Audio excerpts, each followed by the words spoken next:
Hello guys, this is your friend and we are back with a new fanfic. Which is what if Naruto built a harem with Tsubaki x Sakura x Shizune x Tsunade, part 1. And if you enjoy this fanfic then please press the like button and subscribe to my channel for more fanfic like this. And now let's start the fanfic. Naruto Uzumaki was sitting by himself on his usual swing in the academy playground, staring down sadly. Heartbroken and frustrated at yet his third failed attempt to complete the genin graduation exam, the blonde whisker-faced youth didn't have the energy or the enthusiasm to do anything else. Why does that one jutsu trip me up every time? He asked himself in his frustration. As he sat there sadly, he couldn't help but overhear the conversations that the other kids in his class were having with their parents and families. Ha ha. Passed it with flying colors. They called me first. I'm a genin. I wish your grandma were here to see this. I'm proud of you, son. We all are. Congratulations. I'm going to cook all your favorites tonight. We'll have a feast. This only served to remind Naruto of just how lonely he was. There was no family there to comfort him or let him know that everything would be okay. What made him even sadder was that even if he had passed, there would be nobody there to congratulate him, either. It was with these thoughts in mind that a particular conversation found its way into Naruto's ears. There, do you see him? Asked a feminine voice that was laced with a spiteful edge. It's that boy. I hear he's the only one who failed, another female voice responded, this one with not as sharp an edge, but rather laced with what seemed to be nervous fascination. Naruto now knew that they were talking about him. He raised his glance to see who they were. HMPH. Well, it serves him right, the spiteful woman responded back. Naruto noticed that this woman had the darker hair of the two, and had what appeared to be some kind of shawl wrapped around her forehead.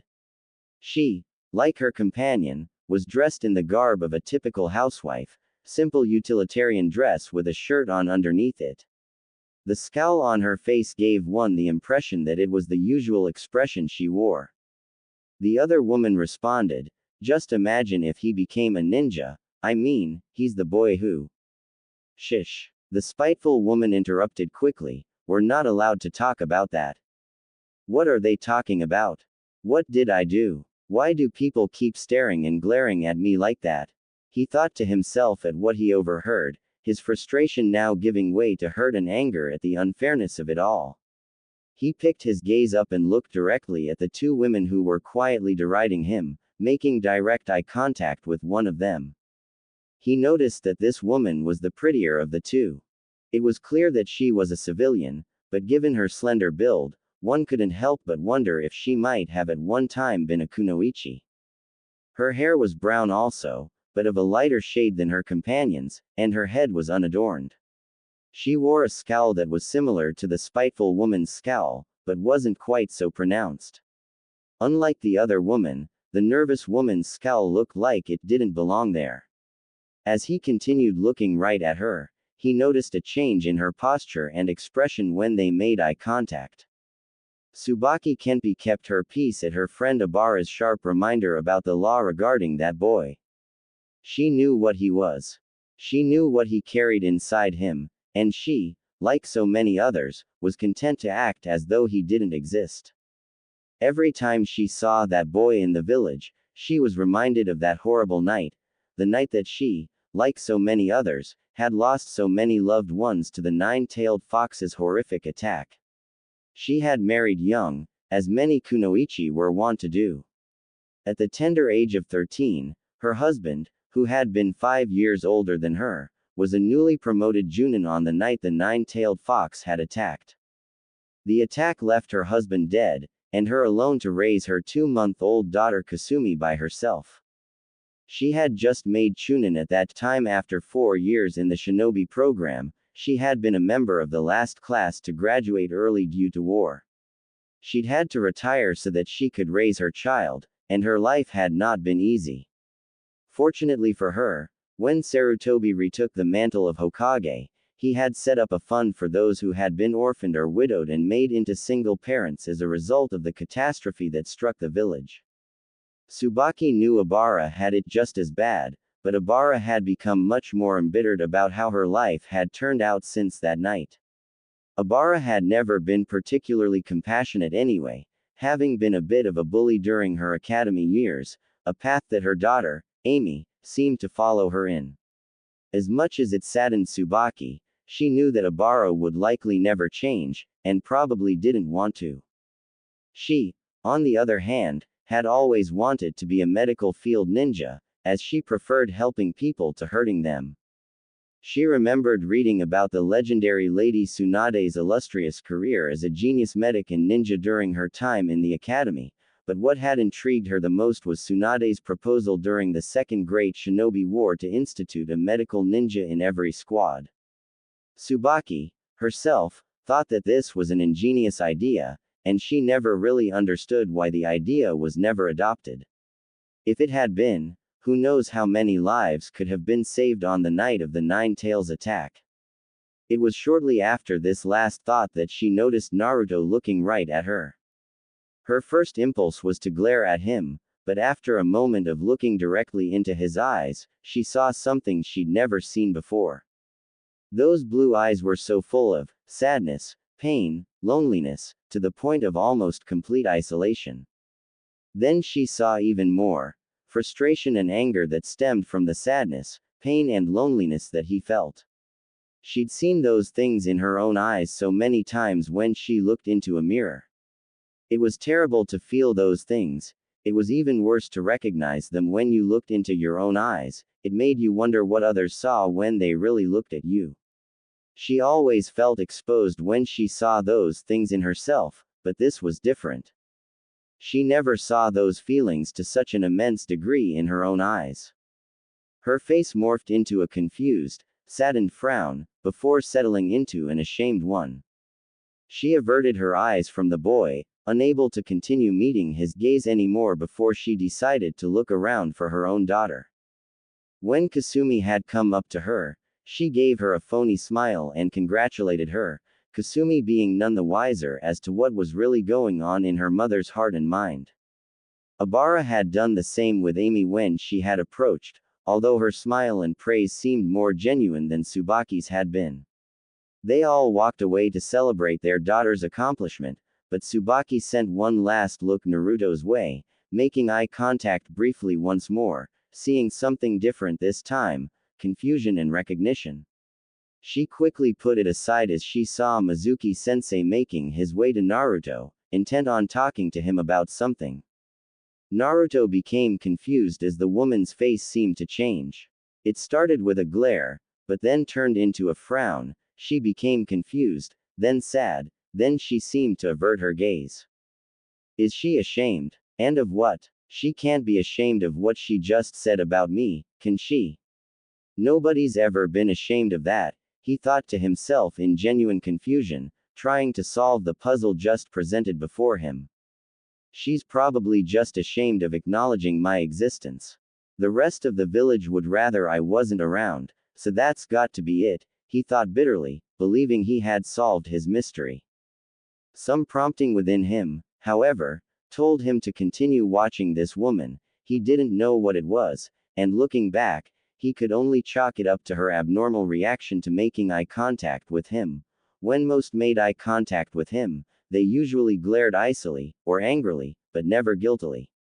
What made this woman so different? Naruto watched with confused interest as one of his classmates, Kasumi, made her way to the woman, telling her, "Mom, how she graduated and how well she did on the Genin exam."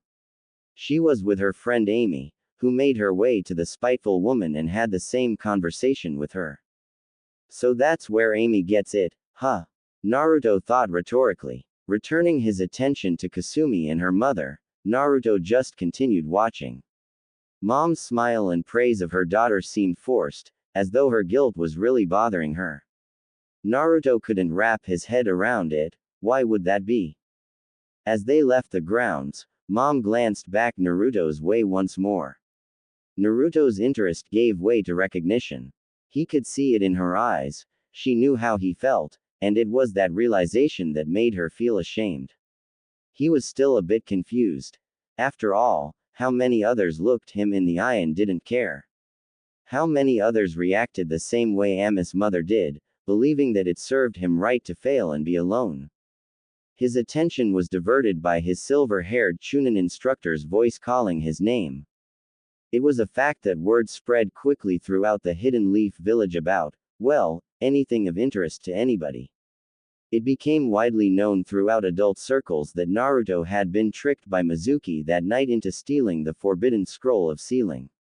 If some rumors were to be believed, he had learned an A-rank forbidden kinjutsu from the scroll before being caught, and eventually used it to save Iruka-sensei's life. As a result, he had been allowed to graduate, and for some reason, this had made Tsubaki smile.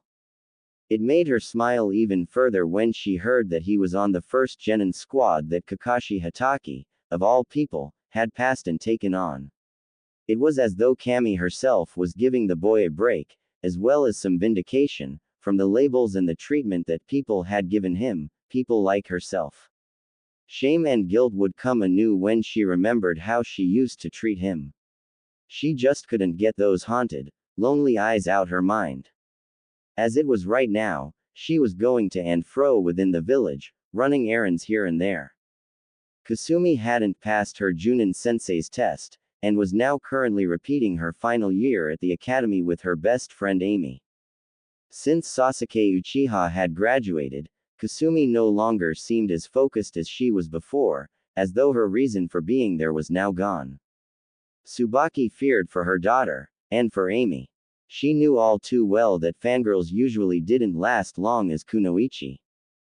Time and time again, she had seen or heard tale of fangirls being captured, abused, raped and killed, all the while, expecting and praying that their knight in shining armor would come and rescue them. She certainly didn't want Kasumi or Amy to end up like that. She only hoped that she and Ibara could talk their daughters out of this phase they were going through before it was too late. Right now, the chances of that happening looked pretty bleak, mostly because Ibara and Amy weren't really on good talking terms since she failed her genin test. Kasumi usually went in whatever direction Amy went. Amy just had that kind of presence. If she could focus her efforts and attentions constructively towards becoming a true kunoichi, she would likely do very well, becoming Chunin quickly. Amy could lead people, of that there was little doubt. It was just that she usually led them in bullying others. There he was again, that boy, Naruto. She just watched as he and his two teammates suffered through a D-rank mission, walking the Inuzuka dogs. It would seem that whenever Naruto got involved in something, he jumped in with both feet. He was walking 4 dogs at once, all of which were as big as him or bigger. Now that she thought about it, any time she had seen him around in the months since he graduated, he always seemed to work that hard. He would use shadow clones to help with cleanup work, he would pull a greater load in each mission than the other two, he would also work with more enthusiasm and energy. It was as though he had something to prove. She gasped at that. Is this what we've driven him to? Does he work so hard to prove himself, just so we'll acknowledge his existence? It was with that question in mind that she began looking around, seeing if anyone was paying him any mind or attention. She saw that they were paying him more attention than they were his teammates, but it was the kind of attention that they were paying him that struck her. People were looking at him with cold, icy glares, the occasional exception being a hate-filled, scornful glare from someone who felt more strongly towards him than most. This just feels so wrong. He's just a kid. He doesn't deserve this. He's never done anything to hurt any of these people. This thought led to another guilt-filled realization, and not too long ago, I was no different. How would I feel in his shoes, with everyone in the village glaring at me like that day in and day out? How can he stand it? She took a few moments to observe him a little more closely. She saw his posture and the look in his eyes, even through the goofy grin followed by the occasional teeth-gritting grunt as he was walking several very strong dogs. She could see that Naruto was aware of every glare and every ill intention being sent his way. And yet, he wasn't reacting. Curious as to why this was, She continued to observe and watch him. At that moment, Naruto's gaze caught her own once more. That same flicker of recognition was there in his eyes. He remembered her. She almost averted her gaze as she felt her guilt and shame rising to the surface once more, but she squelched it, and offered him a weak smile and a small nod instead. Naruto frowned in what seemed to be confusion at this before being taken off his feet by his current mission and dragged through the streets, both his teammates yelling at him all the while. I wonder why she smiled at me this time, Naruto mused to himself after the dogs he was walking had finally stopped dragging him. Sakura had already bonked him on the head for being his typical knuckleheaded self and making their mission take longer, while Sasuke just smirked and gave him the typical barbs, loser, dead last, idiot. Thinking about her smile, which he found to be quite becoming, now that he thought about it, brought a genuine smile to his face. It wasn't often that he received smiles from the villagers, and he found the experience to be quite pleasant, to say the least. Upon hearing his teammates calling his name, he pasted his phony grin back on his face before turning his attention to them and running in their direction so that they could get paid. Tsubaki had heard the most astonishing rumor, and was dying to verify the truth of it. That Naruto boy was involved in the defeat of an A-rank rogue ninja, and one of the 7 ninja swordsmen to boot. Apparently, he played a pretty major role in it, too. As she talked with people and listened in on others, there was one thing that she noticed, and she was noticing it more and more these days. Whenever there was a rumor of Naruto doing something good or performing some great deed, the almost habitual response was disbelief. It was annoying her to no end. These people couldn't claim to know Naruto any better than she did. But here they were, jumping to the conclusion that Naruto couldn't have had anything to do with performing a service for the village.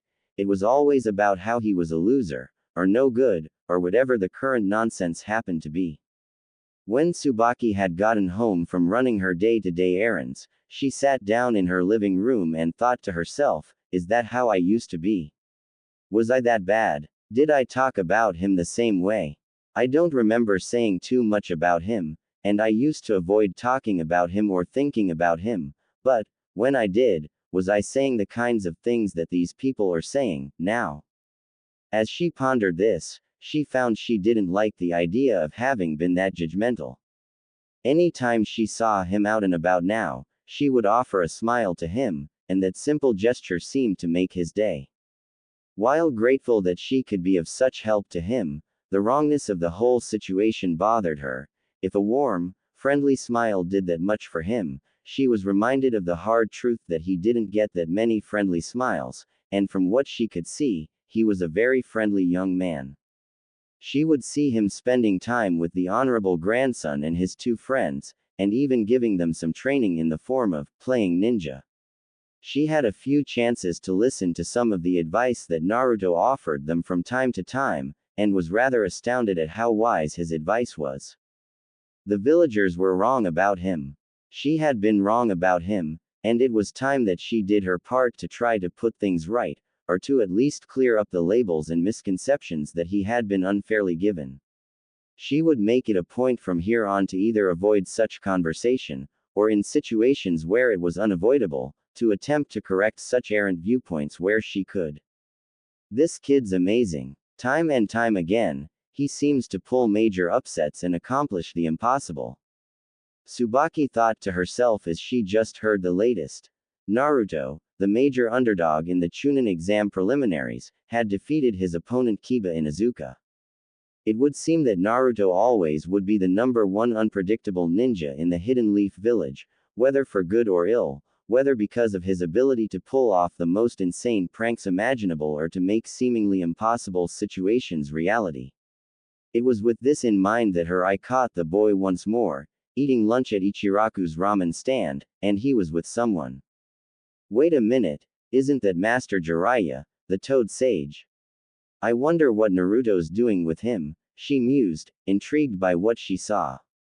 Apparently, the 2 of them were just finishing lunch as she saw them paying their bill. All right, kid, back to it, she heard Jiraiya exclaim with gusto. Naruto groaned in response, muttering something about lazy perverts being no help in training at all. It then occurred to Tsubaki, Jiraiya was training Naruto. This brought an astonished, yet grateful smile to her lips. It was great for Naruto that someone finally seemed to be taking a positive proactive interest in him, and it was even better that the interested party was none other than Master Jiraiya, arguably the strongest hidden leaf ninja alive. As she walked off, she once again made eye contact with Naruto, and once again, there was that flicker of recognition in his eyes, but this time a small smile followed. She smiled back, and this time offered him a shy wave with the fingers of her right hand. Naruto's smile widened as he waved back before leaving to catch up with Jiraiya. Tsubaki and Obara were sitting together at the Chunin exam finals. Things had become a bit tense between the two of them in the past few months, over a couple of sensitive topics, their daughter's lack of proper preparation for the shinobi world, and Naruto Uzumaki. It was Naruto that was the focus of their thoughts right now, as they were both watching him fight Neji Hyuga, and he was once again the underdog. I still don't get why they let that punk graduate and be a genin. Obara said in her usual spiteful tone, this time with a darker, almost hateful edge. You know, I really don't get you anymore, Obara. Tsubaki exclaimed, her frustration finally reaching its limit. What do you have against him? He's never done anything to you. He's never done anything hurtful or bad to anyone in this village. The most he's done that might be considered trouble is pull off harmless pranks, and since he's been a ninja, he's done nothing but serve this village. He works harder at his missions than any other genin I've ever seen. So, answer me, what do you have against him? Obara looked at her friend in shock. Where had this come from? She always agreed with her before about that good-for-nothing punk. What do you mean, what do I have against him? You were there that night. You lost your husband, too. Obara responded in indignation, fortunately being drowned out by the noise of the crowd. And just how is that Naruto's fault, huh? Did he ask to be born that night? Did he ask to have his resident sealed inside of him? Has Naruto ever shown that he's anything like his resident at any time? Tsubaki asked indignantly, taking care to use certain catchwords to make her point while not breaking the law. Does Naruto behave like that in any way? Have you ever taken just a few moments to watch him? Or is it just easier for you to blame him for what your life is like right now instead of taking responsibility and moving on? Obara looked stricken at that. Not having an answer, Obara grew sullen and angry, bringing her attention back to the match. Tsubaki did the same, only to watch as Neji got into stance for his next attack, the gentle fist art, 8 trigrams, 64 palms. HMPH. Let's see that punk get himself out of this one, Obara said, in her usual spiteful tone as Neji opened up on Naruto, striking him with precision and closing off his tenketsu points, cutting him off from his chakra. Tsubaki gritted her teeth angrily at her friend's unwarranted spite. As Naruto went down, Obara seemed to smirk in satisfaction, only to grit her teeth as he got up again. Tsubaki, on the other hand, began to worry for the boy. She breathed a sigh of relief when Naruto got to his feet and showed that he intended to continue fighting. Both she and her companion began to get nervous, however, when Naruto seemed to start drawing on the Nine Tails chakra. What's going to happen now? Tsubaki thought worriedly. Obara simply sat there, glaring at Naruto in fearful anger. They both continued watching as Naruto maintained control of himself, continuing his fight with Neji, which ultimately ended with both of them knocking each other across the stadium with enough force to make craters in the stadium grounds. As Neji got out of his crater and stumbled over to Naruto, Obara chuckled darkly, while Tsubaki worried for Naruto while at the same time hoping that Naruto would get back up. After hearing Neji's diatribe about the reality of a failure, and then watching Naruto explode from the ground and connect with a strong uppercut, knocking Neji into the air and backwards about 30 feet, she grinned ecstatically. Somehow, She knew that Naruto would pull off a victory, and she was happy beyond words to be proven right. It was what happened next, however, that would burn itself into her memory forever, and begin to awaken feelings she never thought she would have toward the boy. Naruto responded to Neji's embittered acknowledgement of his defeat. For the record, I failed the graduation exam 3 times, 'cause there was this one jutsu that was always on the exam, and it tripped me up every time. It was the one jutsu that I just couldn't master. Tsubaki was listening intently, hanging on every word that came out of his mouth. She didn't know why, but for some reason, she had to know what he would say. Naruto continued, "My clones were pathetic, that's right, I flunked the shadow clone jutsu every time. So don't come whining to me with this destiny stuff, and stop trying to tell me you can't change what you are. You can do it, too, 'cause after all, unlike me, you're not a failure." The proctor called the match, declaring Naruto the winner. The crowd erupted in applause, giving Naruto the standing ovation he greatly deserved. Tsubaki, one of the very first to stand, began to cry, overwhelmed with admiration towards Naruto, and still feeling a bit ashamed of herself at how she once agreed with Obara about him. She clapped fervently, grinning widely, and lost in her own thoughts. Naruto, how could I have been so blind? How could I have looked down my nose at someone who has such incredible strength of character? Who are you, Naruto Uzumaki? I don't know, but I mean to find out. With this, she resolved to seek him out after the Chunin exams were over. She still didn't know why, nor did she even know what she would say to him once she found him, but for some reason, she felt compelled to seek him out. She found herself evaluating the fight between Naruto and Neji, and what struck her the most were the differences between their characters, perspectives and viewpoints. Neji had been callous, cruel and arrogant, looking down his nose at Naruto, never bothering to even call him by his name, instead using names such as loser, failure, worthless, and impudent little brat. What made it worse was that Neji's arrogance had drawn the rest of the audience in, as well. Naruto had been completely written off as the loser of the fight by this crowd, simply because Neji's overconfidence had drawn the crowd to this conclusion. Naruto, on the other hand, didn't back down, but never did he respond even in kind to Neji. Even now, when Naruto had more than earned the right to gloat over his clearly defeated opponent, he wasn't doing so. There was no disrespect or condescension in his voice at all. He was a gracious winner, and even went so far as to try to spur Neji on to change and better himself. Tsubaki looked over at Obara once more, and her smile dropped at what she saw. Obara hadn't gotten up with everyone else. She hadn't even applauded Naruto's hard-earned victory, but rather just sat there with her arms folded on front of her and the same ever-present scowl on her face. This time, though, she could see a trace of shame in Obara's eyes as well. Obara was looking downward slightly, as though she knew she was wrong to have such hateful anger towards Naruto, but was still unwilling to let it go. Maybe it's time that I reevaluate my friendship with Obara, Tsubaki thought to herself, disappointed that Obara could hate someone, a child, no less, that much, especially knowing that she had no right to hate him at all.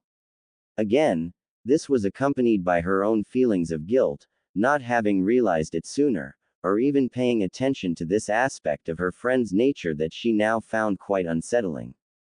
After sitting down, Obara growled out sullenly, "Why do you like him so much?" Tsubaki turned to Obara and responded plainly, "Because I actually dared to look him in the eye, and I saw a hurt, anguished, lonely and confused young boy. I saw the same things in his eyes that I often see in my own eyes every time I look in the mirror, except that they were magnified in his. I know how he feels because of the things that have been done to him, and I'm amazed at how well he stands up under them. Neither of us would have survived in his place, Obara, remember that." Obara glared at her friend for a moment longer before once more sullenly looking downward.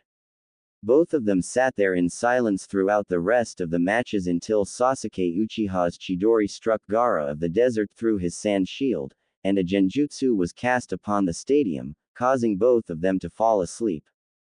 Tsubaki and her daughter Kasumi were both dressed in black, the expected attire for mourning in public at a funeral.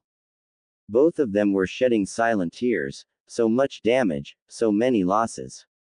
So much had happened in the Leaf in the 3 days since the Chunin exams.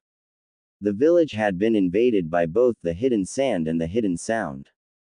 The invasion had been repelled, with Naruto himself taking out the most dangerous opponent in a fully transformed Gaara, by summoning none other than the chief Toad Gamabunta himself.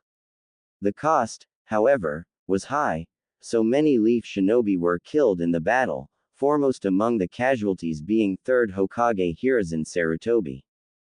The only event that Tsubaki could even compare it to was the aftermath of the Nine Tails attack. There was that much destruction. The funeral service for all of those shinobi who had fallen during the invasion was in full swing, but Tsubaki was distracted by thoughts of a certain blonde boy that she'd caught sight of as he arrived with his teammates and went to the roof of Hokage Tower, where shinobi in the village and the Third's family and friends were mourning in a reserved area. Her heart nearly broke when she saw the state he was in, and she couldn't get that image out of her mind.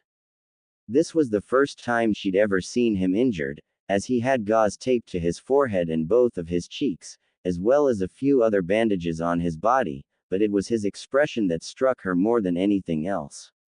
He looked sadder and more heartbroken than she could ever remember seeing him, even when she made eye contact with him at the academy.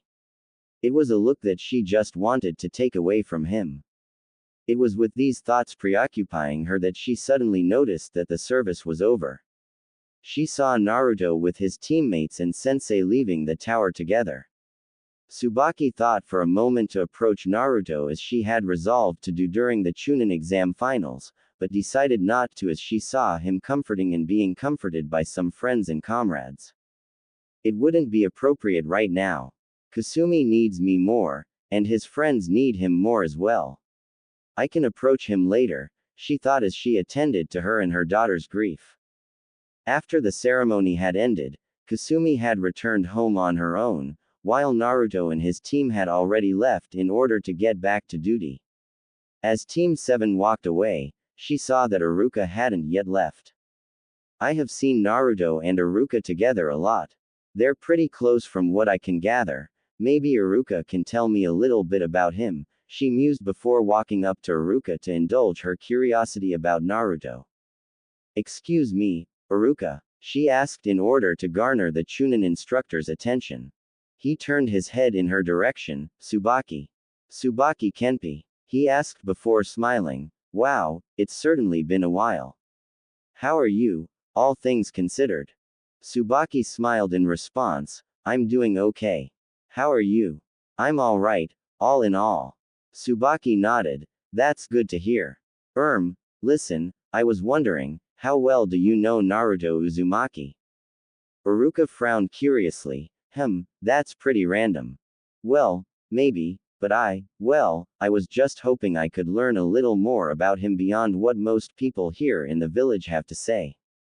Iruka's frown went from curious to saddened. Yeah, it's true that generally people in the village aren't fair to him. But why not just ask him yourself? A couple of reasons. One is that either of us or both of us are too busy for me to be able to approach him and have a conversation of any length with him. But, the truth is that, even if I did have the chance to talk to him, Tsubaki paused, a dejected frown adorning her own features as she finished, I wouldn't even know what to say. Iruka's curiosity made itself known once more, both across his face and in his voice. Tsubaki, what prompted you to want to learn more about him? I'm guessing that there's more to this than the Chunin exams and the invasion. Tsubaki told him her story, beginning from when she and Ibara saw him on the swing by himself after he had failed the academy for the 3rd time, continuing through the other times she had encountered him and seen him, and ending with her decision to seek him out and try to talk to him. Iruka seemed grateful that at least one person had changed their opinion of Naruto without him having to do something to change it. There were those in the village who had never been unfair to Naruto, such as the Ichiraku family, Hiruzen Sarutobi, Kakashi, and most recently, Jiraiya. Sadly, though, they were very few, and very far between. Even Iruka had been unfair to him at first, not wanting anything to do with him because, like so many, he was reminded of what happened with his parents on that horrible night some 13 years ago. He couldn't help but think on how he and Naruto had bonded once he had first seen just how truly lonely and anguished the boy was that night in the cemetery. The words that Naruto had yelled at him sometimes still echoed in his mind. I'm not a nuisance, and I'm not some kind of germ. I have a name. My name is Naruto Uzumaki. Tsubaki was the first person he had talked to who had changed her opinion of Naruto simply because she saw a lonely human being, not because he did something spectacular, confrontational, or anything like that. You know, it's funny, Iruka began in response to her. As close as Naruto and I are now, it took Naruto getting in my face and yelling at me before I saw him as more than a simple reminder of the Nine Tails. Did you know that I was assigned as a teacher originally by the third because he wanted someone in Naruto's life that could help him? Tsubaki frowned in curious surprise, shaking her head. No, I didn't know that. Iruka smiled nostalgically, relaying the tale of how he and Naruto grew close, how at first, he ignored him and acted like he didn't matter, how Kakashi told him that the reason he needed to somehow reach Naruto was because he was the only one who could, the night at the graveyard where Naruto had told him that he was no longer going to attend classes, and how Naruto had gone out on a dare from one of his peers into a combat zone and had almost gotten killed. The only reason he accepted that dare was because he was so lonely, and they told him they'd be his friends if he did it. It's amazing how you saw it and he didn't even need to say anything to you, he finished as he turned his gaze back towards her, intent on telling Tsubaki what she wanted to know. He's lonely, still. I only wish I had more time to give to him, now. I love him like a little brother. He smiled at the thought before continuing, Naruto's a truly unique and amazing person. He never gives up, either on himself, or on anyone else. Once he sets his mind to something, he'll stop at nothing to achieve it, and his goals are so lofty and noble. Of course, you know that he's determined to one day be Hokage, right? Tsubaki nodded. Well, let me tell you, Iruka continued, the more I see him, and the more I watch him grow, I can't help but think that one day he's going to do it. Tsubaki's eyebrows shot up in surprise upon hearing this. Iruka pressed on, the truth is that so many people write him off at best, or outright hate him at worst, but he has this strange power, for lack of a better word, but it seems to fit because he's the only person I've ever known who's like this. You can't get to truly know Naruto and not eventually come to like or love him. He can become friends with anyone, it doesn't matter who they are, or where they're from. He's also fiercely protective and loyal towards his friends and loved ones. Iruka turned his gaze in the direction that Naruto had walked off in as he finished. Tsubaki, if you want to know what to say to him, just say whatever comes to mind. If you can't think of anything to say, knowing Naruto the way I do and judging from what you've told me, he'll somehow find a way to start a conversation. Tsubaki pondered his words for a while before nodding. Iruka, thank you for your advice. I think I'll do that. Before long, both of them said their farewells to each other, Iruka leaving to prepare for class the following day, Tsubaki on her way home to begin preparing dinner for herself and her daughter. Thoughts of just what she might say to Naruto once she encountered him racing through her mind. She was back. Lady Tsunade, one of the legendary Sannin, the queen of elixirs and slugs, the world's greatest medic, was back in the Hidden Leaf, and she was going to be the fifth Hokage. Tsubaki had tried to find Naruto after her conversation with Iruka, but by the time she'd finally tracked him down, Master Jiraiya had already taken him out of the village on some kind of training trip or something. Now, though, the stories were flying about how Naruto was with Jiraiya and Tsunade when they faced down Orochimaru, and about how it was ultimately Naruto who convinced Tsunade to come back to the village to be Hokage. Tsubaki's hero was back, and it was Naruto who brought her home. It was reported that they were a short distance away from the village gates, and they would be walking through the streets any minute now on their way to the Hokage Tower. Tsubaki was waiting in eager anticipation, not only to see her hero again, but to see Naruto as well, who was becoming a bit of a hero to her as well.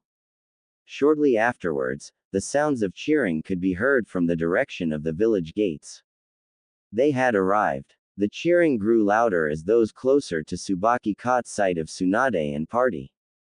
It wasn't much longer before Tsubaki saw them, and there was Naruto running up to walk right alongside them, all sporting a mile-wide grin.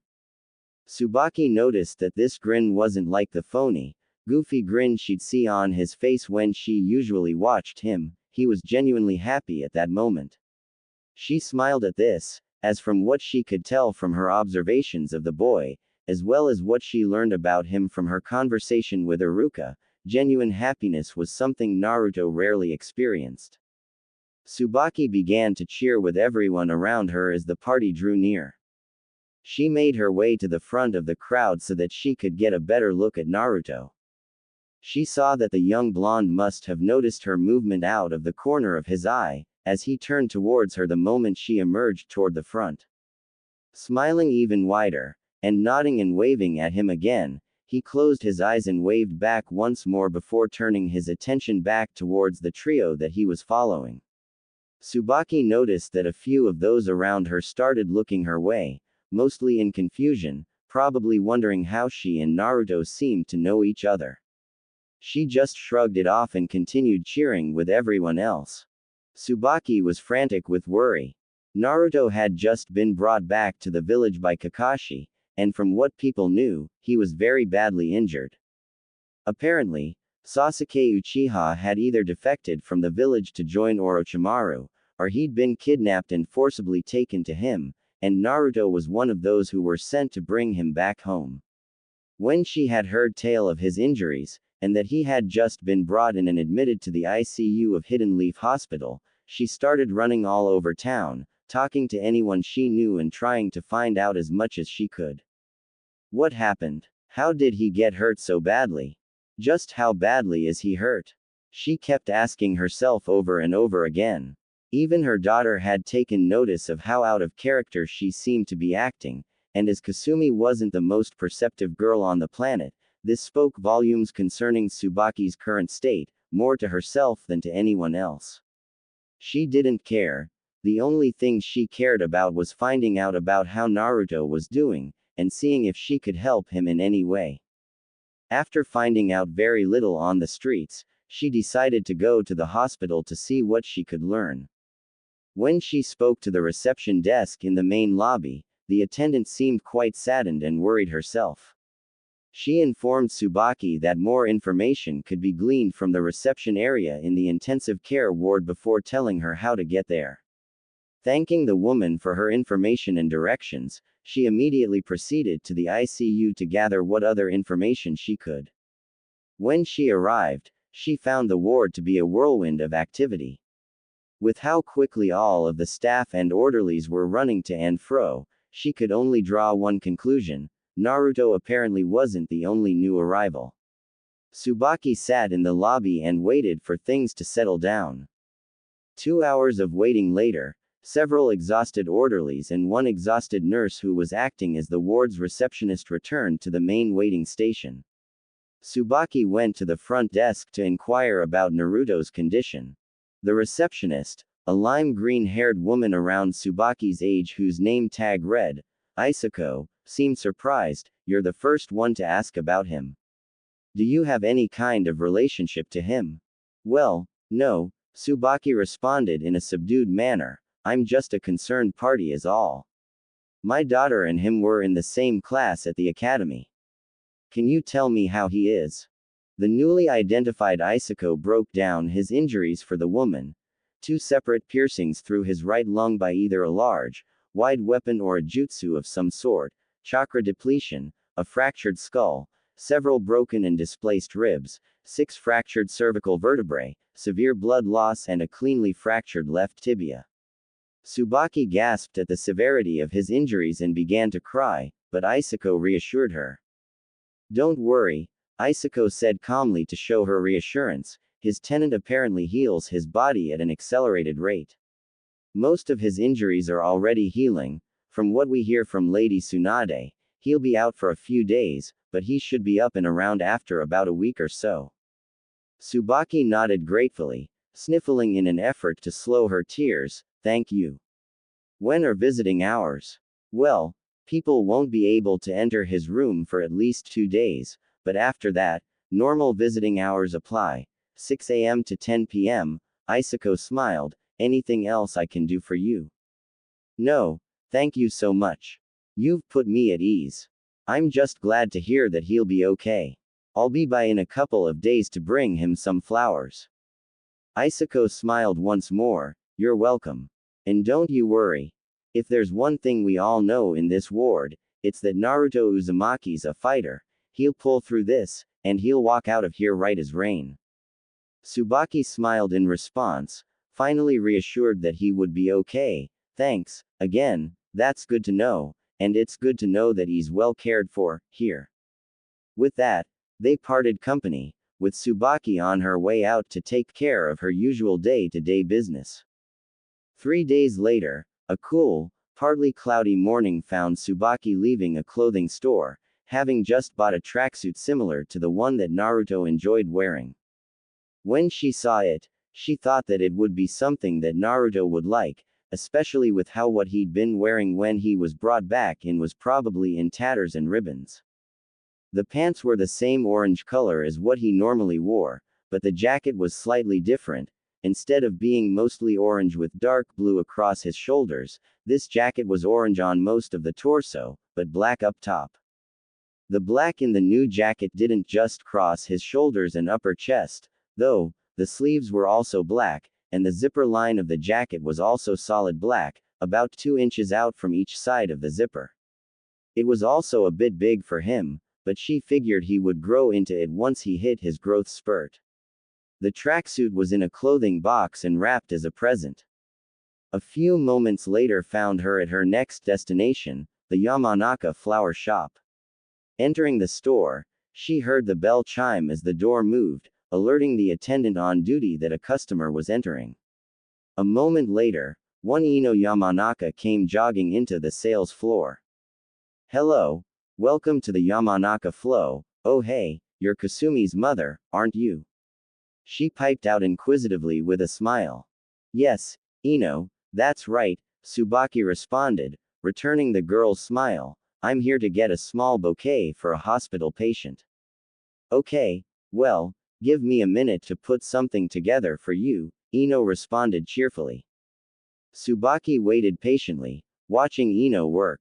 If it was one thing the girl knew well, it was how to put together a beautiful floral arrangement. Kasumi had complained to her mother about Ino's talent in that regard when they took the kunoichi-only classes together in the academy. The bouquet was a beautiful circle of white lilies surrounding a single sunflower in the center, all placed into a vase. Tsubaki requested a particular bright orange one that caught her eye. So, who's the patient you're going to see? Ino asked curiously.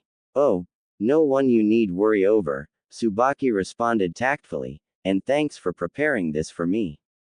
You're welcome, Ino responded with a smile, hiding her disappointment well. Tsubaki quickly paid for her bouquet and left, wishing Ino a good day on the way out. Ino responded in kind before resuming the tasks of keeping the store presentable and the merchandise fresh. Half an hour later, Tsubaki entered the hospital and made her way directly to the intensive care ward, gift and flowers in hand. When she arrived, she saw that Isako was on duty now as well. She saw Tsubaki and recognized her immediately. With a smile, she stood up and bade Tsubaki follow her, leading her directly to Naruto's room. As they approached the room, Isako stopped and turned to Tsubaki.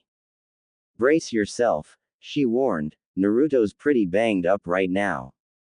But I promise you, he will be fine. Okay. In fact, she extended her hands in Tsubaki's direction, Why don't you let me hold those for now? Tsubaki nodded nervously, afraid of what she might see once the door was opened and she was admitted in. Handing the vase and present to Isako, she opened the door herself and entered the room. Upon sighting the patient that she was there for, she gasped and cried out in surprise and horror, bringing her hands up to her mouth. There on the bed, in a hospital gown, was Naruto. The crown of his head was wrapped in bandages, patches of blood having leaked through here and there. His face was severely bruised and swollen in places, freckled with scratches and gashes. In his mouth was a plastic tube that could be followed to a respirator, assisting him in his breathing. His left thigh was in a cast and elevated by a harness. The parts of his upper body that were not covered by the gown were wrapped in bandages, again with blood seeping through in various places. On the right side of his chest, blood had seeped through the gauze she could tell was underneath the gown, and even into the gown itself. IV tubes were secreting various chemicals into his body in various places, and diodes were taped onto him, allowing various vital readings, such as blood pressure, pulse, oxygen levels and brain activity to be displayed. A brace was on his neck, holding his head firmly in place. Tsubaki couldn't stop the tears that began to flow. Isako placed the vase and the wrapped box down on a counter before turning to address her. I know it looks bad. Looks bad? Tsubaki turned to her, eyes wide in dumbfounded astonishment. Her voice rose several octaves as she repeated, looks bad. He looks like he shouldn't even be alive. How can you be so calm about this? I've seen him in worse shape, Isako admitted quietly, putting a hand on Tsubaki's shoulder. I don't like seeing him like this any more than you do, but, believe me when I say, he'll be okay. He won't even scar over from this. Just watch. This time next week, he'll be discharged with a clean bill of health and walk out of here without any sign of injury. She developed an amused smirk as she added, though he'll actually sneak out of here before then and head straight to Ichiraku's. He really doesn't handle forced bed rest well, she finished with a chuckle. Tsubaki visibly calmed down at this. So, you're really not worried? Isako smiled and shook her head. No, we're not. We know for a fact that he'll be fine. And we're going to make his recovery as quick and as comfortable as possible in the meantime. Tsubaki turned her gaze back to Naruto to regard him once more. You said you've seen him in worse shape than this, how is that possible? Well, Isako began sadly, there was one incident when he was just a small boy where he was beaten, severely. It happened on his 6th birthday, and, well, some people decided that ignoring him simply wasn't enough that year. A few drunks decided that they would be crusaders that year, and end the blight left by the Nine Tails attack. They beat Naruto to near death, and, her voice began to break as she started to recall what was done to the small, malnourished blonde child that had been brought in for emergency treatment. Her reaction was not lost on Tsubaki as she turned to her and continued, please don't ask me to tell you what they did to him. They did unspeakable things. They did things that were so bad that the memories of them weren't just sealed within Naruto's mind, they were removed entirely by Inoichi Yamanaka himself. The third punished those responsible so severely that he only told us that the information was classified. The medical records and charts from that attack were also classified and, I think they were destroyed. Tsubaki found herself in tears once more. She didn't want to imagine what those monsters could have done to this boy. She'd never ask him, as from what Isako had just said, he had no memory of it at all, even deeply buried, and she'd never pursue the matter anyway, she was afraid of what she'd find. She then turned back to Naruto and studied him once more.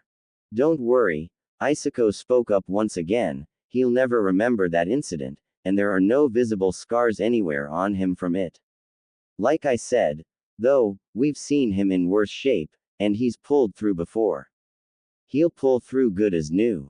Tsubaki looked at the woman again. Seeing the confidence in her eyes brought Tsubaki great comfort this time. She smiled at Isako in gratitude before turning back to Naruto. As Isako left the room, Tsubaki slowly walked toward him. She stopped at his bedside and brought her hands up to his sleeping face, gently caressing it in an affectionate manner. She leaned down slowly and carefully towards his ear and spoke, "I don't know if you can hear me or not, but I'm glad you're going to be alright. I know you don't hear this anywhere near as much as you deserve to, but, thank you. Thank you so much, for everything that you do for us, here in the village." As she finished, she planted a slow, lingering kiss on his cheek, just off of his mouth. After several seconds, she pulled away, tears of gratitude, both to him, and to whatever Kami was watching over him, pouring down her face. She smiled, a warm, loving, affectionate smile, as she pulled away, her fingers stroking his cheeks as she pulled off. She left the room, the receptionist smiling just as warmly as Tsubaki herself was. Maybe it's time I returned to active duty and pursued that dream I had of being a medical ninja again, Tsubaki mused to herself, thinking on the idea of making herself useful once again. Had they stayed in Naruto's room a moment longer, they would have noticed a single tear roll down the side of his face, and that his lips had turned upward into a very weak, barely noticeable smile. Ino Yamanaka had just been relieved of her shift at the shop by her mother. Her next destination was the hospital to visit Choji and Naruto, both of whom she had heard were in the intensive care ward, though Shikamaru informed her Choji had been moved into a regular ward as he was out of immediate danger.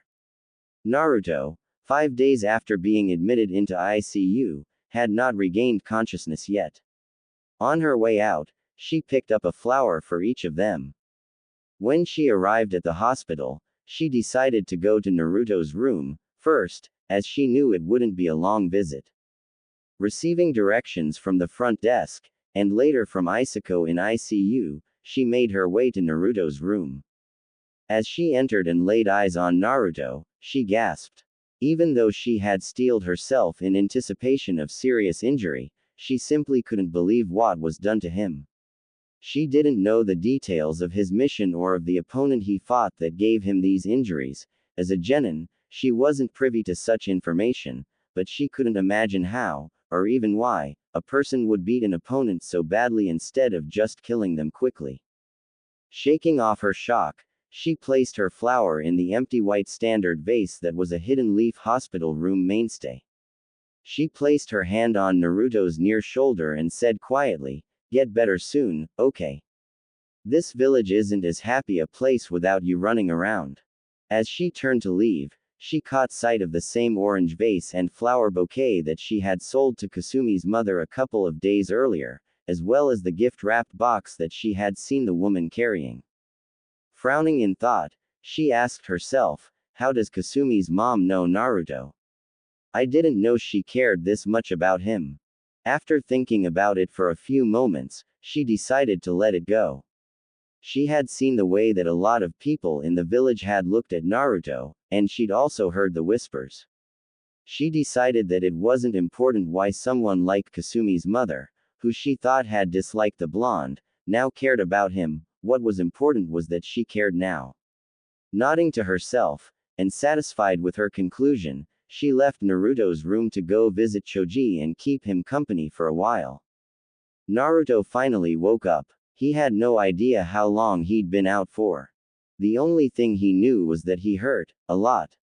As his eyes adjusted themselves to the light in the room, flashes of what had happened prior to waking up here started coming back to him.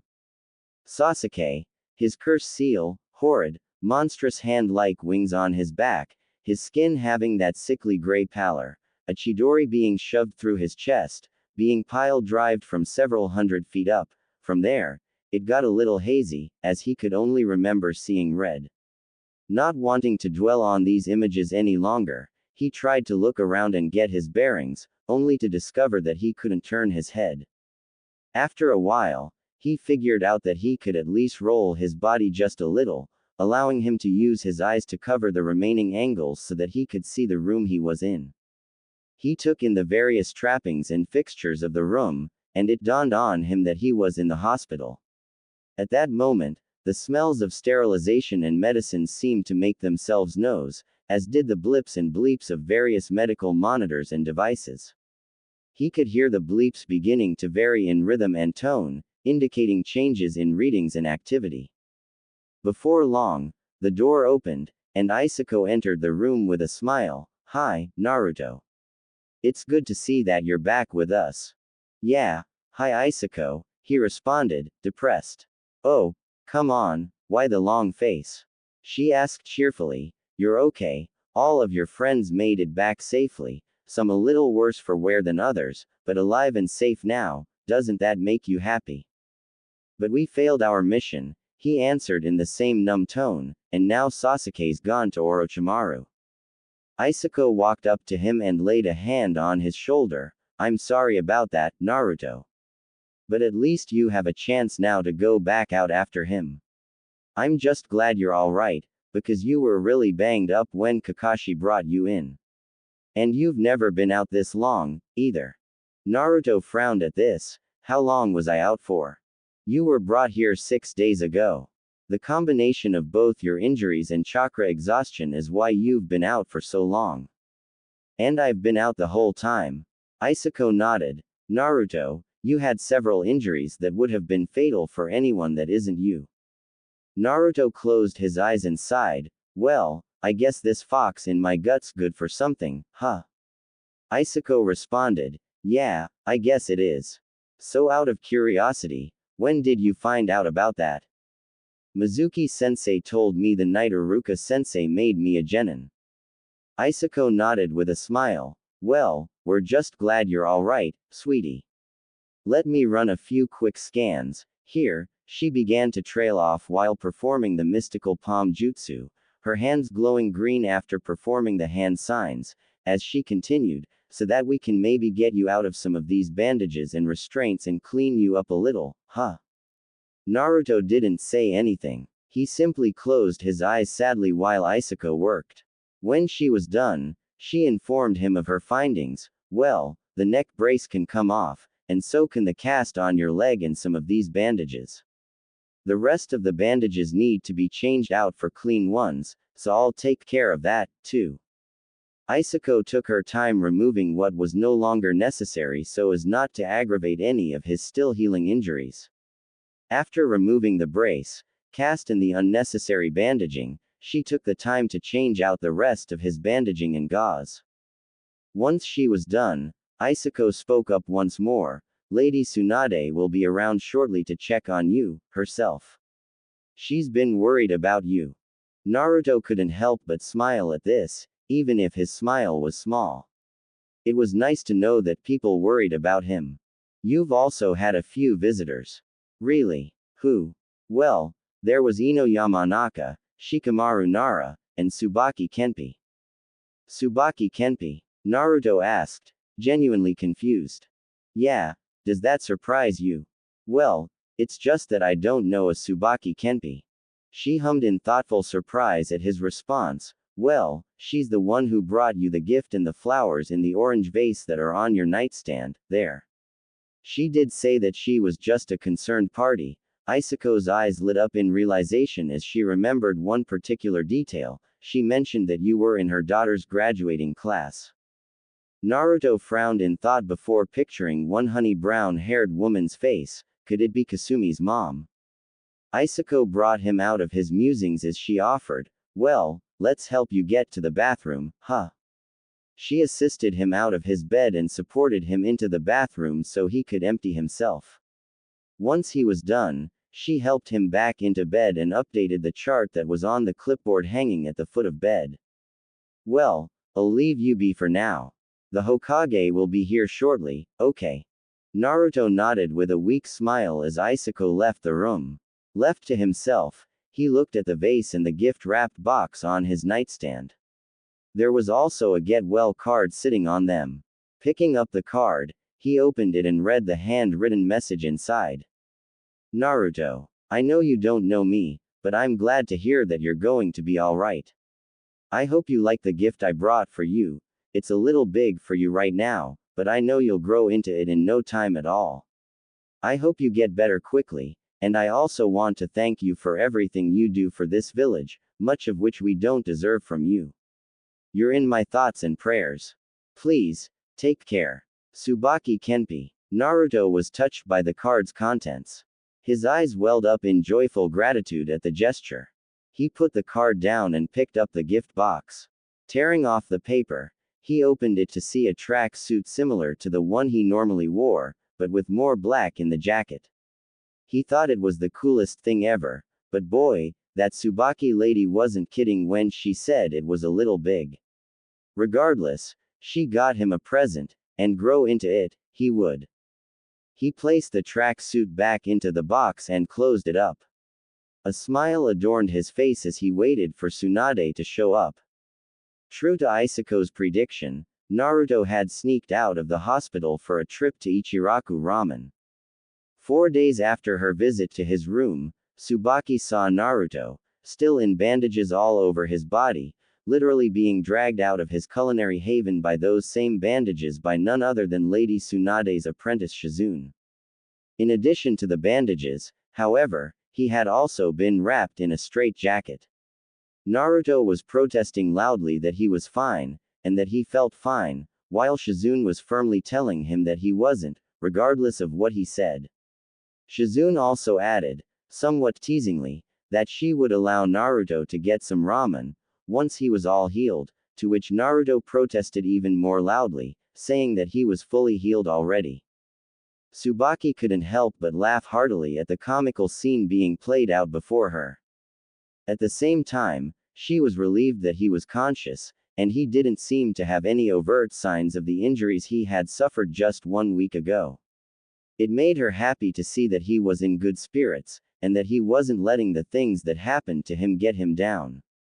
Having caught the infectious smile that Naruto always gave her once more, she continued about her business with a noticeable spring in her step. Tsubaki, for the past several months, had thrown herself into training to get her conditioning back to where it once was. Part of this was just to be of service to the village, but it was also to inspire both Kasumi and Amy to put forth greater effort by showing them what a real kunoichi trained like. Kasumi and Amy did start to notice, but the way they saw Tsubaki working herself into the ground in order to get into top form once again actually had the opposite effect on the girls. Instead of being inspired, it terrified them both. Whenever Tsubaki offered to allow them to train with her, they both steadfastly refused, disappointing Tsubaki greatly. More and more often found the girls with Abara more than Tsubaki these days. Kasumi would come home to eat and sleep, and also to get help with her homework, but for the most part, mother and daughter didn't talk much anymore. It wasn't too much longer before the girls did graduate, this time passing the second genin exam and officially becoming genin. This actually prompted Kasumi and Amy to move out of their mother's houses and get an apartment together. Kasumi, for some reason, didn't really bother coming around anymore. Tsubaki could only guess it was because Kasumi needed to keep her own little idealistic view of what it meant to be a kunoichi up for as long as possible. On the one hand, Tsubaki couldn't exactly blame her. Children wanted to keep their cheerful, naive, innocent view of the world for as long as they could. Tsubaki herself certainly wished she could have kept it for longer than she had, what with graduating during a time of war and having to grow up very quickly on the front lines. But she had thrived as a kunoichi, it was what she was born to do, and she'd been on her way to being accepted as a medical ninja in training when the Nine Tails attacked. Naruto, her thoughts now frequently wandered towards the boy that had won more and more of her admiration since he'd graduated from the academy. If the rumors were to be believed, then he would be leaving to train under Master Jiraiya as his official apprentice for the next 3 years or so. Smiling at the thought, already knowing just how strong he was after hearing more and more of the boy's exploits, she could only imagine how strong he would be in 3 years with Master Jiraiya training him. I imagine he'll also grow into that new track suit I bought for him, too. She thought, in some glee, with just a hint of desire. Okay, Tsubaki, let's not get ahead of ourselves, here, she told herself, reining her thoughts in, though the smile on her face at the thoughts she'd been having stayed there. Jiraiya and Naruto were on their way out of the village. He wouldn't be seen in the village for 3 whole years. The village wouldn't be the same without him, and everyone knew it. His absence would be noticed, and he would be missed, but at the same time, the knowledge of what he would be doing in his absence inspired all of his peers, and many others within the village to work hard and train themselves. Naruto's peers, especially those from his graduating class as well as Might Guy's students, had all started training harder than ever before, not only because they wanted to be able to protect their friend, but because they also wanted to be able to stand and fight alongside him when he returned. Tsubaki could only smile at that thought. Naruto had a presence of inspired leadership that he likely didn't realize he possessed. He inspired people to follow his example simply as a byproduct of who he was, yet another unique power of his that made him truly special. She was one of the people that watched Naruto walk off with Jiraiya as they left through the gates. Catching his gaze one last time before he left through the gates, she smiled and waved at him. Deciding that it was time she said something to him, she called out, "Good luck, Naruto. Stay safe out there, and get stronger." "Thanks." He yelled back with a smile and a wave of his own, "I will. Believe it." As the pair walked off, Tsubaki thought to herself, "I can't wait to see just what you'll be like when you get back, Naruto," and with that, she went on her way, missing the blonde whirlwind of hyperactivity already. As he and Jiraiya traveled down the road, Naruto couldn't shake the gnawing familiarity in the back of his head. The woman who wished him well. He recognized her as the mother of his old classmate Kasumi, and he had also remembered seeing her around the village, smiling and waving at him. She was one of the more genuine people in the village about her friendliness towards him, that much he could tell, but there was something else. Why can't I figure out what this feeling is? What is it about her voice that comforts me? He asked himself in frustration. "What's eaten you, kiddo?" asked Jiraiya, clearly seeing that Naruto was preoccupied with something. Naruto looked at his master and answered, "Honestly, it's something I don't think I'm gonna be able to figure out. That lady who wished me luck on the way out of the village." Jiraiya nodded, indicating that he knew who he was talking about. "Well, something about her voice is just, I don't know, comforting to me. And I really don't know why." Jiraiya smiled knowingly at him. "Well, it'll probably come to you in time if it's important, Naruto." But otherwise, his knowing smile turned into a perverted grin. "If nothing else, you got yourself a pretty lady who seems to want to see you again." Jiraiya finished with a loud, boisterous laugh. Naruto just grumbled at his teacher's antics. Yeah, whatever you say, pervy sage." Both of them continued their travels, though Naruto couldn't help but keep his master's words in the back of his mind. Tsubaki had a horrible, sinking feeling in the pit of her stomach. Something terrible had happened. The only time that the Hokage summoned a shinobi or kunoichi's next of kin to their office was when the ninja in question had been hurt, raped or killed. When she had arrived at the Hokage's office, she knocked on the door. "Enter." She heard Tsunade's voice from the other side. She opened the door and entered. To her surprise, Abara was there as well, and she looked upset. "Tsubaki Kenpi?" asked Tsunade, wanting to confirm her identity. "That's right, Lady Hokage," Tsubaki responded. Tsunade closed her eyes and sighed. "You'll want to sit down for this. Trust me." Tsubaki immediately felt a lump rise in her throat as she took the seat Tsunade indicated for her. Tsunade proceeded to explain what had transpired, and that Tsubaki and Abara's daughters had been killed in action. Apparently there was no next of kin for either their third genin teammate or the Junin sensei, this explaining why only Tsubaki and Abara were there.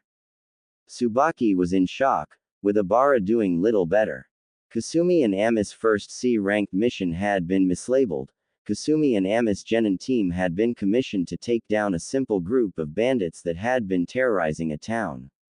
They were told that it was a particularly lusty group of men, therefore an all-female team had been requested. The mission was simple. infiltrate, seduce to distract, and eliminate.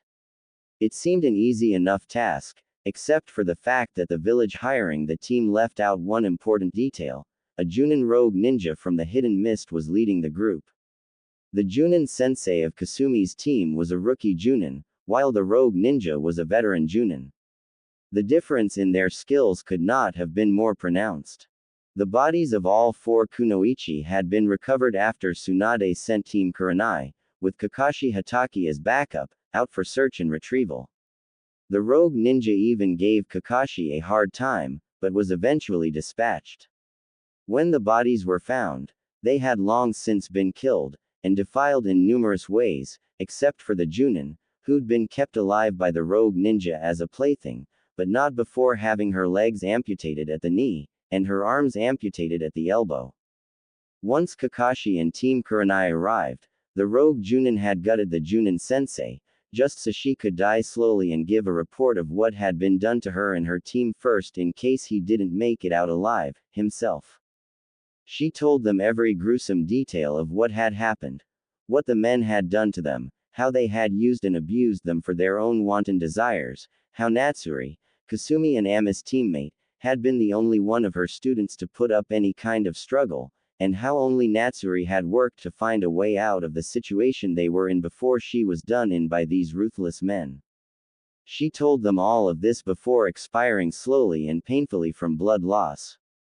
Tsubaki and Obara knew what this meant. Of the 3 genin, only Natsuri dealt with the situation as a true kunoichi. The bodies of their comrades had just been returned to the village, and were being prepared for burial. While they were being transported back to the village by Kurenai and her team, Kakashi went to the hiring village to find the mission contractor so that he could figure out what happened. He found out that they honestly didn't know about the rogue Junin that led the group, they'd never seen him. This tragedy was the simple result of honest mistakes and insufficient intel. Ladies, please, if there's anything you need, or if there's anything I can do for either of you, please don't hesitate to call on me, okay? Tsunade offered, hoping to provide what comfort she could for the grieving mothers. Obara simply sat there, silent tears flowing down her cheeks, her teeth gritted together in anguish. Tsubaki shed silent tears as well, hanging her head. Tsubaki began to mutter while slowly shaking her head back and forth, I told them, I told them. Obara looked at her former friend and snapped, what are you talking about? Not even bothering to look up, Tsubaki answered the question in a slow, numb monotone, I told them that they needed to train more. I told them that their training was all they would have to fall back on in the field. Her voice broke as she continued, I told them that something like this could happen, but they didn't listen to me. Her cries became quietly vocal as she finished. Obara only looked on in anger at Tsubaki's words. I told them, Tsubaki continued, that their prince wasn't going to come in and save the day, and that they needed to train and stop treating this like some kind of game. Or maybe they should have depended on him to come and rescue them instead. Obara snapped angrily, finally losing her cool as her own voice broke, except he's out on a training trip so he couldn't be here to protect our daughters, now, could he? Tsubaki, on impulse, stood up, and drummed the other woman hard across the face, knocking her out of her seat. Don't you dare blame Naruto for something that he had no fault in. The only ones to blame for this are the men who killed them. But as hard as this is for you to accept, and as cruel as it might sound, the fact of the matter is that Kasumi and Amy should never have been kunoichi to begin with. They were Uchiha fangirls in the academy, and they never grew out of that. This would have happened eventually anyway, so stop looking for someone to blame. And don't you ever use Naruto Uzumaki as a scapegoat in my presence again. Do you understand me? Holding her hand to her reddened cheek, Obara looked at her former friend in shock, before her shock turned to anger. She was about to retort and retaliate before Tsunade interjected, Obara. Obara turned to the Hokage, who continued, I agree with Tsubaki, quite frankly. And while I do sympathize with the fact that your life's just been turned upside down, I will not sit idly by and allow you to slander one of my best shinobi. Take it from someone who knows. If you don't change your perspective, and if you don't find the strength to take proper responsibility for yourself, you'll end up bitter, old and alone, with nothing but regrets. Now, if there's nothing that you need at the moment, please leave. If you need anything else, my door is open to you, starting tomorrow. Tsunade looked at Abara very pointedly, letting her know in no uncertain terms that any further outbursts on her part would not be tolerated. Abara collected herself, narrowed her eyes into a glare, and left without another word. Once she was gone, Tsunade looked at Tsubaki, genuinely impressed with how she stood up for Naruto. She hadn't known a lot of people who would do such a thing in the village since she had taken the reins as Hokage. Following this, she let out a frustrated sigh. Barely a month has gone by since he left, and already people are forgetting all Naruto's done for them.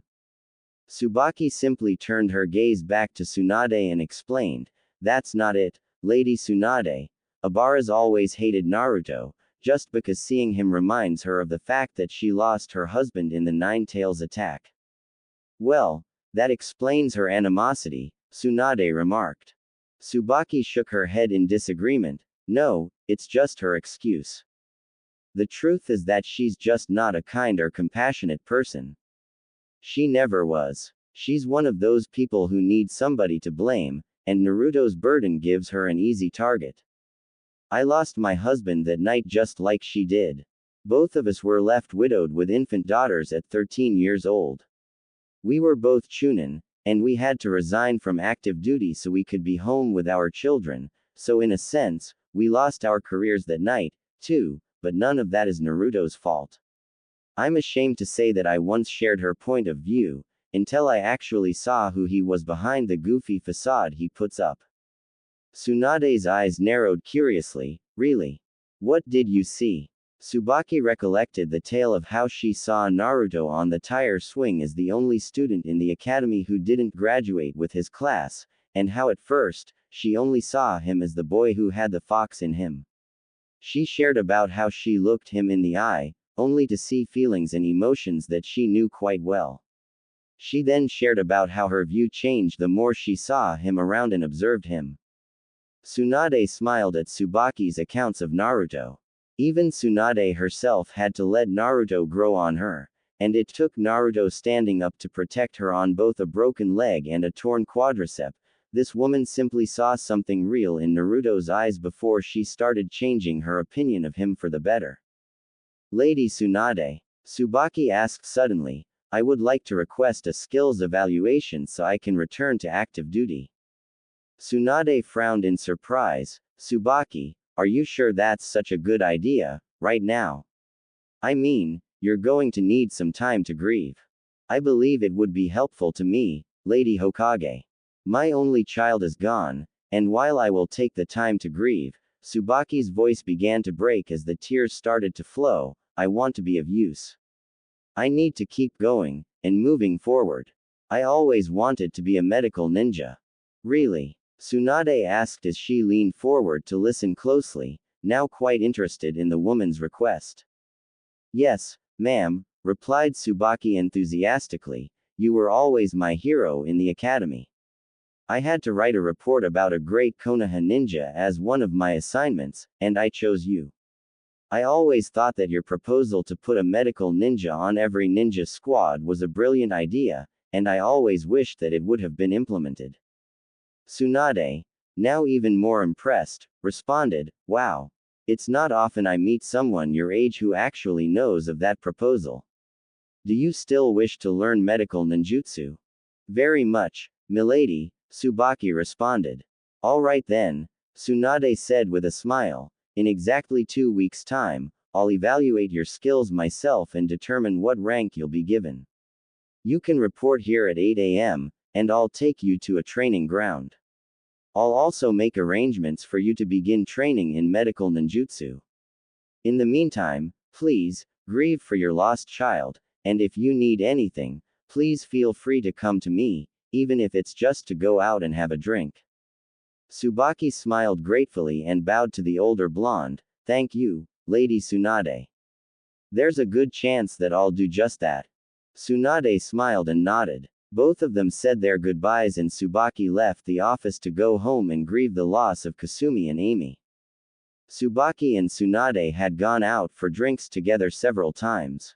Tsubaki would talk, and sometimes cry, while Tsunade would offer what comfort she could. A small funeral service was held for the team that had recently been lost. Tsubaki and Ibara didn't have anything to say to each other, as both were too upset. Several of Kasumi and Ami's classmates and former classmates attended the funeral, including most of the Rookie Nine. Many condolences were offered, and both parents walked away from the service feeling comforted and cared for. After the funeral, Tsubaki threw herself into preparing for her evaluation. When the time came around, Tsunade evaluated her overall skills, and allowed her to return to active duty at her previous rank of Chunin. Instead of the typical housewife's garb she was known to wear, she could now usually be seen in standard Chunin attire: green flak vest, black shirt and pants, though she chose to go with skin-tight, form-fitting variations of the outfit, black ninja sandals, and a black headband that she wore around her waist as a belt. Her conditioning was now plain for all to see: muscles in all the right places, just enough to make her own curves a little more prominent. While she was always slender, she now looked quite fit. Throwing herself into her work, she requested missions immediately upon being processed back into the shinobi program. In addition to receiving standard field missions, Tsubaki threw herself into training, both in the medical field and her other skills. She found that her chakra was aligned primarily to water, and so began chakra nature training exercises to learn to better control water. Might Guy, when available, coached her taijutsu and physical training to improve those aspects of her skill set. She also spent a good deal of time in the shinobi library, pulling what resources she could find to improve her overall chakra control, learn new jutsu, and possibly find an additional element that she could train once she got the hang of her water chakra affinity. This said nothing of her devotion to her medical training, however. She threw herself into it with a vigor that even Sakura Haruno, Tsunade's newest apprentice, hadn't displayed. Shizune was awestruck at the woman's work ethic, having seen that she had somehow crammed and mastered 2 years' worth of medical theory and jutsu training into 8 months. When she had brought Tsubaki's work to Tsunade's attention, Tsunade had approached Tsubaki and offered her additional study material. She also expressed her regrets that she couldn't take Tsubaki on as an apprentice at that time, because one apprentice was already quite a handful, especially on top of being the Hokage. Tsubaki, grateful for anything she could get, jumped at the chance to study Tsunade's material, wrapping her arms around Tsunade on impulse, before remembering herself and sheepishly apologizing. Tsunade waved off her apology, and Tsubaki ended up taking her abilities in medicine and medical ninjutsu to new heights. Tsunade, at first, was ecstatic about Tsubaki's zeal to learn and master the skills she was being taught. Her joy became laced with curiosity as she saw Tsubaki's drive only grow. 2 years into Tsubaki's medical training, the blonde Hokage invited Tsubaki out for a drink again. Once they were at the bar with plenty of sake to go around, Tsunade began the conversation. "Well, Tsubaki, I can't recall ever being so impressed with a medical ninjutsu student as I am with you. Even considering that Sakura is learning directly under me, and your studies are mostly self-directed, the fact that your skills as a medic have surpassed Sakura's own is nothing short of spectacular. So what exactly is it that's driven you to work so hard since returning to duty?" "Naruto Uzumaki," Tsubaki responded without shame or hesitation. Tsunade pondered, intrigued. What about him exactly? "Well, he does so much and works so hard for this village, just so that people will acknowledge his existence and treat him with the same respect that the rest of us get as a matter of common courtesy. He deals with so much, and yet he still wants to help others. Iruka Yumino once told me that Naruto has a special ability that allows him to befriend just about anyone he crosses paths with." She trailed off for a brief moment. "I can attest to that, firsthand," Tsunade admitted. But then, Tsubaki continued, he also has this strange aura of leadership about him. Tsunade raised an eyebrow at this, prompting Tsubaki to explain, he inspires others to follow him, simply as a byproduct of who he is and the example he sets. He works so hard to protect all of us. I think it's only right that the rest of us do what we can to be in a position to fight alongside and protect him, too. I never really thought of it like that, about the leadership quality, I mean, Tsunade admitted, but you're absolutely right. That is what's been going on with his friends since he left with Jiraiya. I'll tell you, Naruto, he just makes you want to bet on him, you know what I mean. Tsubaki nodded, understanding Tsunade's point. Tsunade quietly noted the expression on Tsubaki's face, it was almost wistful. She was wearing an involuntary smile that gave her a faraway look. Tsunade was even able to note the ever so slight blush on Tsubaki's cheeks, even though she hadn't had that much to drink. She decided not to comment on it, but some part of Tsunade told herself that despite how outlandish it might seem at first glance, this woman that had become her friend in the last 2 or so years would be a good fit for Naruto's life. In what capacity, she couldn't really tell, but she could see that both of them would benefit from knowing each other and being close. So, how close to Naruto are you? Tsunade asked curiously. Actually, I don't really know him on a personal level. We've never actually had a conversation. This surprised Tsunade greatly, and it showed. Then how is it you seem to know him so well? Just keen observation skills, I guess, Tsubaki responded honestly, but the more I think on it, it might be more that I'm looking at what's really there, and not just seeing what I want to see. Her tone took on a slight edge, it frustrates me to no end how blind people can be. I was blind as well, for a long time, but, I don't know, when I looked into his eyes for the first time, I saw a human being there, and a very lonely one at that. Tsunade nodded sadly. I'm ashamed to admit that I didn't even notice that about him until you said something to me that first time we talked. It's funny. I pulled out some pictures that I had of him, and I noticed something. In every picture where he smiles at the camera, his eyes are always closed. It made me think that he's a lot more perceptive than we've ever given him credit for. I always thought it was just him being happy and oblivious, but now, I can't help but wonder if he knew what he was doing in trying to hide his eyes from the world. She trailed off as she reflected on those images. Tsubaki just nodded sadly and sighed, before commenting once more, you know what's funny? Ever since the Chunin exam finals 2 years back, after what I heard him say to Neji Hyuga after beating him, I've been wanting to talk to him and find out more about him. I just want to know who he really is. What stopped you? Tsunade asked, genuinely curious. Circumstances, believe it or not, she said with an ironic chuckle. When I was coming, he was going, or the other way around, and at the times where neither of us was coming or going, it just wouldn't have been appropriate to have such a conversation. I guess I just came to accept the fact that if I want to have that conversation with him, I'll have to be patient and wait for the opportunity to present itself.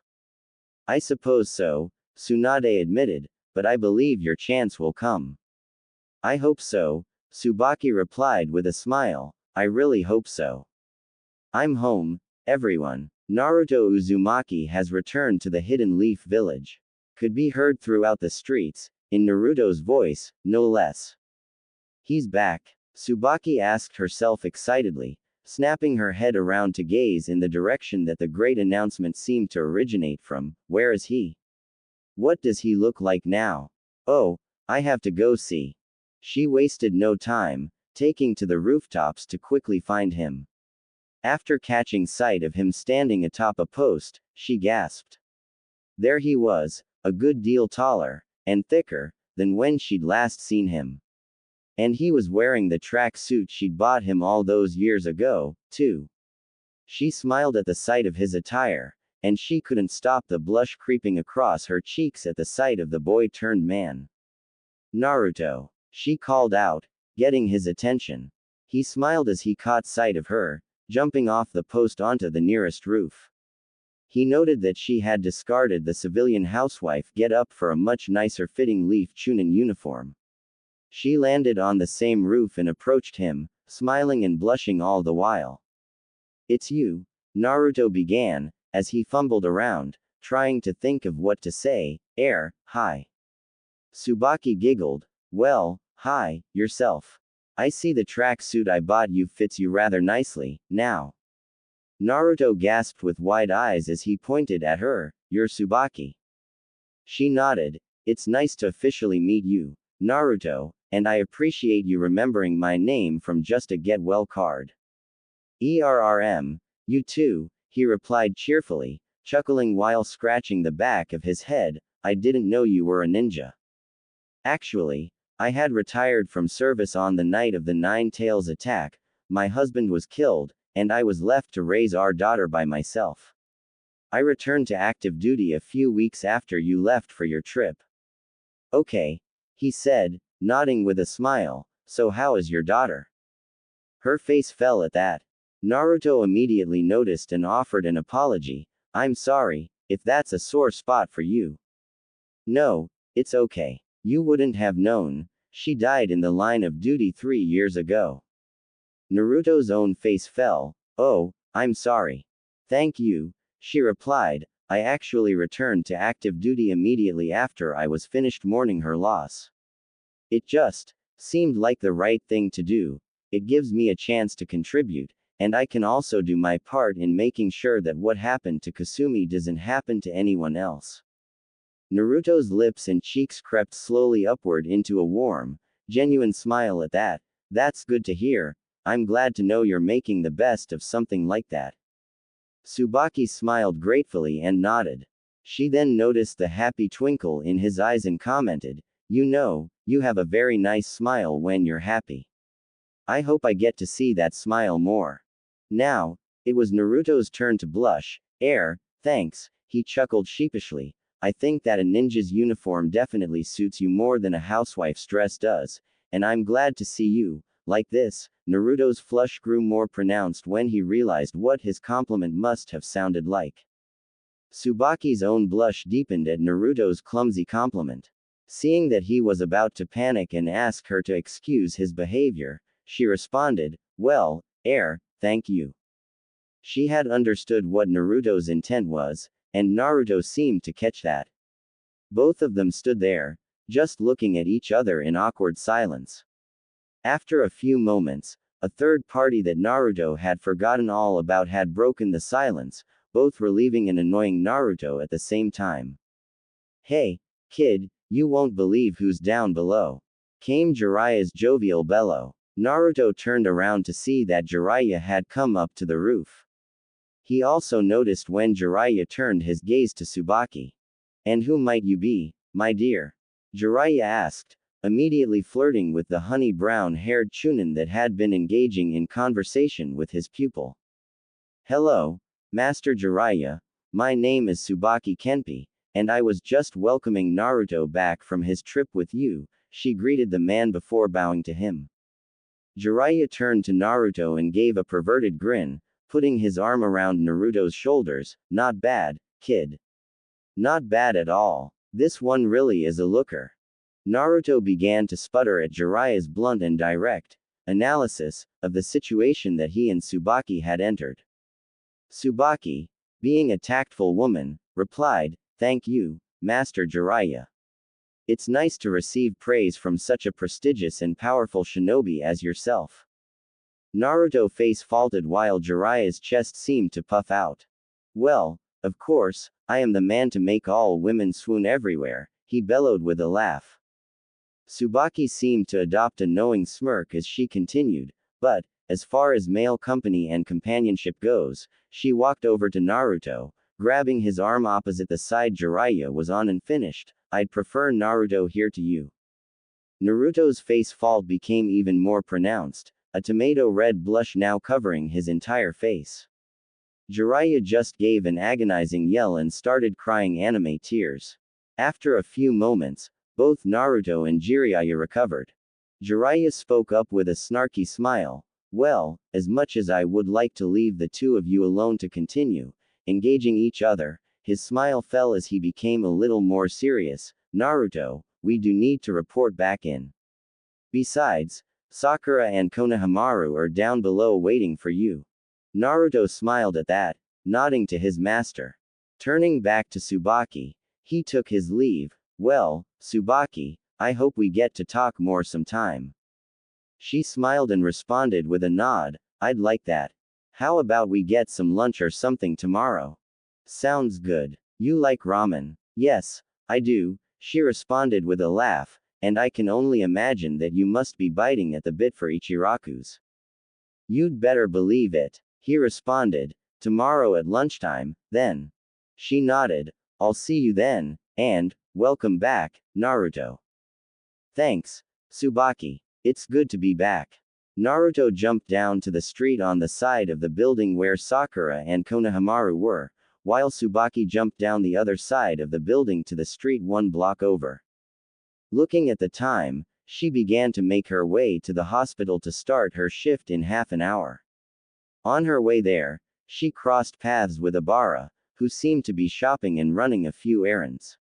Abara stopped with a double take as she saw her former friend, a woman she hadn't seen since Amy and Kasumi's funeral service. She gaped as she saw Tsubaki, dressed in Chunin attire. She must not have known that I returned to active service, Tsubaki thought to herself. Tsubaki offered a weak smile and a nod to Abara. Abara, in response, cast her gaze down and slightly away from Tsubaki before turning and going back about her business. Saddened for the woman, Tsubaki continued on her way to the hospital. Naruto couldn't deny that he had changed. He'd had time to think on a few things while he and Jiraiya had been traveling from place to place. He'd had a chance to discuss a lot of life experiences with Jiraiya, who in turn wasn't stingy with him in that department. Both of them were able to laugh with each other at getting tied to the stump at the end of the bell test. Both of them were crushing hard on girls who would beat the crap out of them simply because they were in the mood too, though unlike Naruto, Jiraiya would admit that it was his perverted leers and antics that would bring Tsunade's wrath upon him most of the time. Sakura, on the other hand, would hit Naruto just because she felt he was getting in the way of her pursuit of Sasuke, or he'd just done something to annoy her, whether or not it was actually her concern. The more time away he'd had from the village, the more he was able to see certain people for who, and what, they really were. Sakura hadn't so much as left him a get-well card when he had come back from the Sasuke retrieval mission, and even though she tried to cheer him up while he was there in the room, she had mainly come by to find out the full story of what happened to Sasuke. In contrast, a woman who had only seen him on the street a handful of times not only brought him flowers and a card, but a gift as well. When he had thought of these things, his interest in Sakura started to wane rather quickly. He eventually found himself asking what it was he ever saw in Sakura to begin with. He had grown up. His time with Jiraiya hadn't been without its benefits and lessons. He was able to learn from Jiraiya's own mistakes with Tsunade, as well as from Tsunade's reactions to Jiraiya. Sakura was even more volatile than Tsunade had been, and Naruto came to the conclusion that he would be better off, in many ways, by letting Sakura go. Ironically, he came to that conclusion after he had already let her go unconsciously. These were the things he had pondered on his way to Hokage Tower with Jiraiya and Sakura. After trying to show Konohamaru his latest pervy ninjutsu, Sakura had slugged him once more.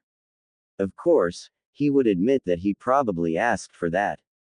Still, though, would it be too much to ask that Sakura not hit him hard enough to break his jaw? After all, it wasn't like he was peeking on her in the bathhouse or something. He was broken out of his thoughts as Sakura knocked on Tsunade's office door. The three of them entered when the command was given, and from there, he and Jiraiya gave Tsunade an update on Naruto's training. Tsubaki was waiting for Naruto to show up at Ichiraku's. She had gotten there at 11:30, just half an hour before noon, so that she could be sure she wouldn't miss him. The more she thought about this, though, the more awkward she felt. What would she say to him? What would they have to talk about? Would he even show up? It wasn't like they knew each other, after all. Hey there. Tsubaki heard from behind her. Turning around, she saw Naruto. He came to meet her, after all. He was also wearing that same smile she liked so much yesterday, that genuine smile that showed he was truly happy. She smiled back, both with relief and with happiness that he was there. Hi, she said right back, have a seat. I haven't ordered yet. I was waiting on you to get here. Naruto nodded and took the stool immediately to Tsubaki's left. The two of them exchanged a few pleasantries before Tsuki came to take their orders. As Tsuki saw Naruto, he beamed, hey there, kid. Welcome back. I had no idea that this fine young lady was referring to you when she mentioned she was waiting for someone. You've gotten a good bit bigger since I last saw you. Thanks, old man. I sure did miss your cooking, though.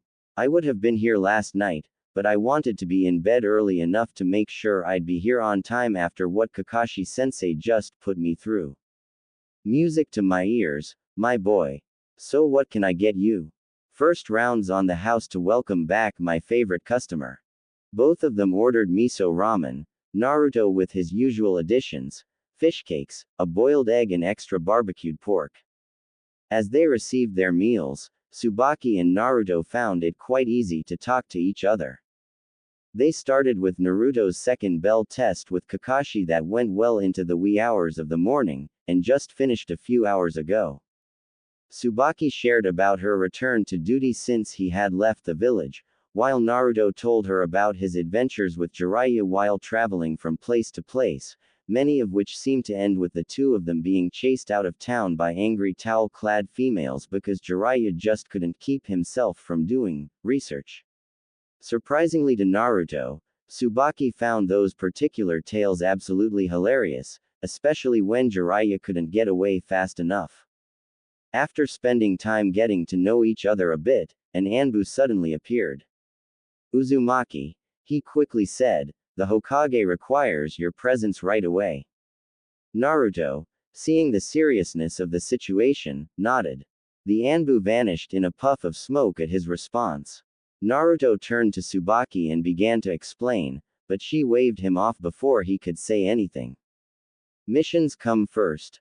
I do understand, she explained reassuringly. Listen, most of my time on duty is spent at the hospital. You know Isako, right? In ICU. Naruto nodded, prompting Tsubaki to continue. She can always tell you where I am. So if you want to drop by and talk some more after you get back from your mission, I'll be waiting for you, okay?